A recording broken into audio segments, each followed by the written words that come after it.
bagaimana pandangan masyarakat melihat kami, kinerja kami itu seperti apa, performa kami seperti apa menurut pandangan masyarakat.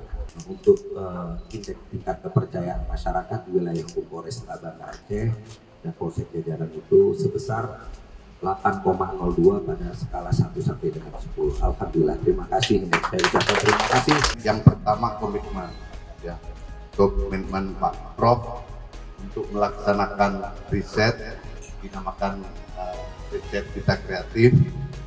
Ada komitmen dari pemerintah, ada akademisi, ada dari pemerintahan, ada langsung dari kampung yang hadir di sini.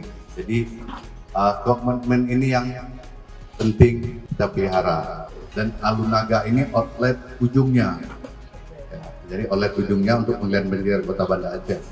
Dan tidak banyak titik, tidak banyak desa yang bisa mendapat efek dari pembangunan infrastruktur. Ini mahal, ini aset, dan alhamdulillah dengan ada aset ini banyak sekali potensi yang bisa kita gali.